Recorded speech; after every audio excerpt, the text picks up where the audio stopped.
have bought some other things that are outside of Pokemon. Mm-hmm.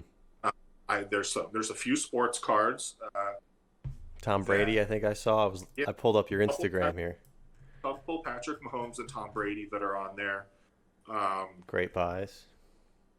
yeah, so those have gone up. Now, for example, when I bought that Tom Brady, so okay, this is a little bit of a sad story, but it'll make hopefully people feel well. So that Tom Brady card in a 9 in September of 2015, I bought from PWCC for 1,800, and then about 8 months later, it was worth. I had an offer for 5,400, and I'm like, wow, 18 into 54. One, this is a huge move compared to some of the coin stuff that I do. The coin margins aren't anything like this. Mm-hmm.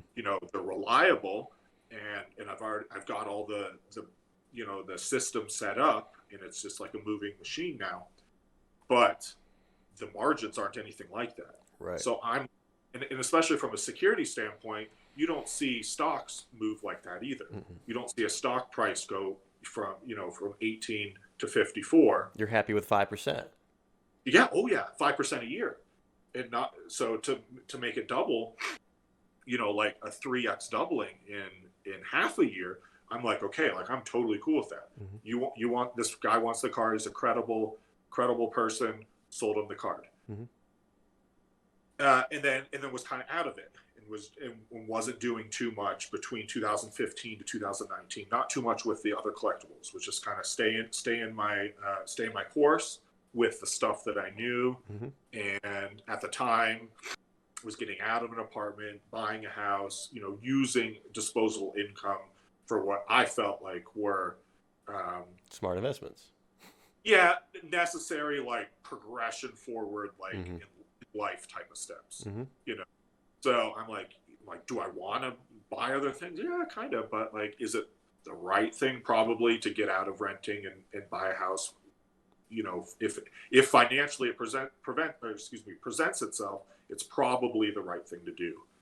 And stop paying rent and Mm-hmm. start paying what would then be a mortgage, but which is, then you own it essentially. Mm-hmm. So I finally looked at the Tom Brady card in September of 2019, and I absolutely died.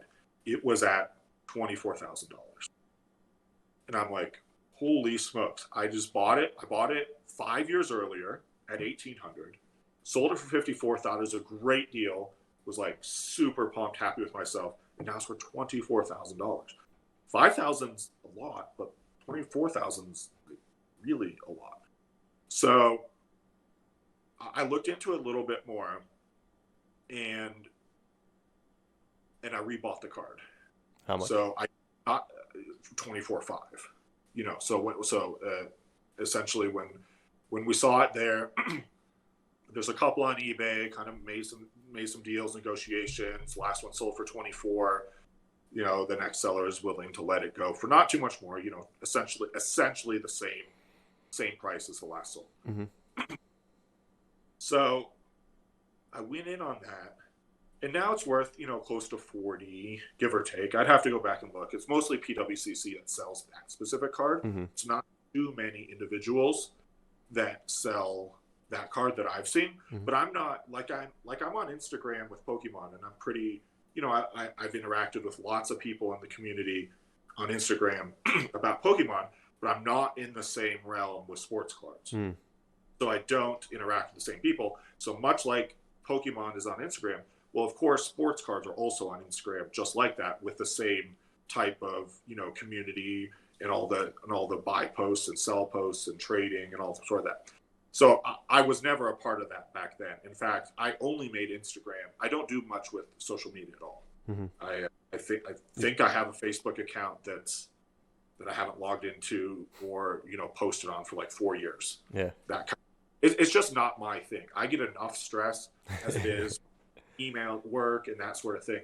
Like I don't need to know who from high school, that I haven't talked to in 10 years is going out to Starbucks to get their new pumpkin chai latte because it just released. Like, I'm really happy for that person. That's great. But like, it doesn't, like, enter my brain. Like, I don't need to see it. Mm-hmm. So I'm not super big on social media. So I was really reluctant, excuse me, to start an Instagram as it was, because I'm like, I'm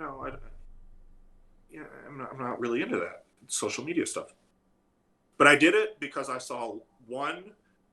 It was after E4, and when I joined E4, it was really a good experience. Mm-hmm. I felt like a lot of people were, one, welcoming, but two, willing to share advice mm-hmm. that I felt like they wouldn't necessarily in other type of collectibles. Like when it comes to coins, for example, there's certain things about coins that I know, but I don't want to share with other competitors because I don't want them to know, mm-hmm. and affect the price positively or negatively. And I thought that would be, I was like, it's got to be that same way for all collectibles. Like if people are out there interested in buying Masaki's or play promos or other sorts of promos, they're not going to help other people understand about them. They're going to be like, you probably don't want that, because they want it. Mm-hmm. But I felt like the community as a whole was actually really inviting for someone that really didn't know anything about Pokemon itself, other than what I remembered as a kid, and then just the collectibles macro points that I know just by the 10 years in collectibles, but nothing about this specific collectible. So E4 was very welcoming, and that kind of pushed me when I saw other people's Instagrams. I'm like, I'm starting to acquire some cards here, and I'd like to post them up too. I'll come back to that Instagram point, but I want to finish up the Tom Brady.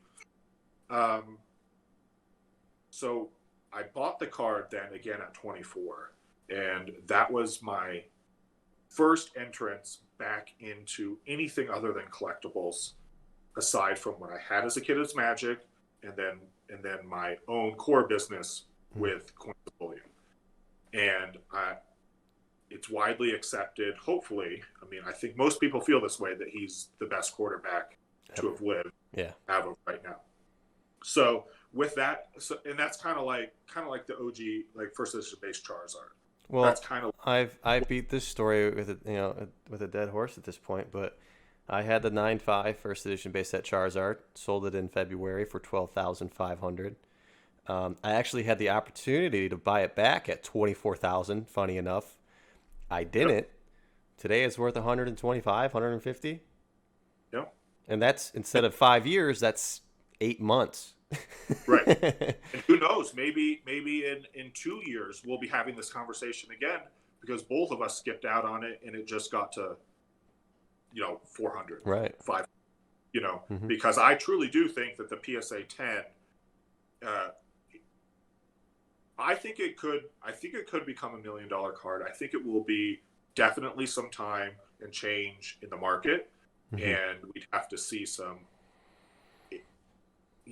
It'll take time. There's too many available right now. I think we'll hit. I think it'll get there, and I think what has to happen is, as the price goes up. So right now, the people that own the card, go all the way from like super rich down to just us regular people. Mm-hmm. And as the price goes up, the more normalized income people will start to realize, much like eBulbasaur did with his set, is, hey, this is a life-changing amount of money, and it's just time. It's just time. Mm-hmm. Likely the person then buying that card is one of the very top end type of people that 100,000 here, 100,000 there, no difference. Right. Their portfolio makes no difference. So as the people that need the money more, and what I say need loosely, but as they decide that it's the money's more valuable to them than the card, let it go. Then it's going to take more and more money to get it out of the grip of the next person. Right, because even if someone spent $200,000 on the Charizard, it goes up to $300,000. Yep. $100,000 is not enough for them to sell. Doesn't matter to them. They Correct. want to see it hit $500,000 before they sell. They want to see it hit $1 million before they sell. Exactly. Yeah. And so we'll see here. Like the last one sold for 295, so we'll see if this one can break 300. I sure hope it does. Mm-hmm. I'd like to see the next Charizard, and it has all the attributes to break the 300. Obviously PSA 10, but thick stamp, the proper strong example. Yeah, strong example. Yeah, strong example, the proper PWCC, so it'll get out to the most of the market that can possibly see it. Mm-hmm. That sort of thing. It's not a private all Instagram sale or anything like that. So it has all the attributes to make for a record sale. So I really hope, one, for his case, of course, mm-hmm. but two, for the market and community, that it does set that pace. Yeah. It at that price, along with all the other, all the 16 haulers. I'd like to all see them, set records. Yeah. I think he picked out and took his time to pick out some really prime examples, mm-hmm. and he didn't settle. I mean, there's not a thin stamp in there. Right. He really knew what he was going after, and picked out good cards. From what it sounds like, it was a little while ago. When the cards were a little bit more available. Right now, I think most of the time when it comes to a PSA 10 base holo, if there's one available, you take whatever it is. Thin right. stamp. Right. Yeah, I'm very close with E-Ball. I've been in conversation with the whole selling process with him the whole time, and I'll probably have him on after this sells, right? So I know exactly how much, or close to how much he put into it when he put into it, and it's just absolutely incredible. And it's not necessarily like life changing for him, but the amount of money just will provide this new sense of comfort for him for the rest of his life, basically. Back to like what we were talking about earlier, when the $5,000 would make a huge difference when it gets tied up one way or another. Mm-hmm. But say you had a similar something like this that you could sell, and it goes for 600-700, whatever the total ends up being for the entire set. But if you had that on the side as a financial security blanket, mm-hmm. A lot of these other life stresses when it comes to this work and that sort of thing, you're still able to breathe through it. Yeah. They're like, well, okay, if I really do get scammed and I really do lose this, I'm still okay. Yeah.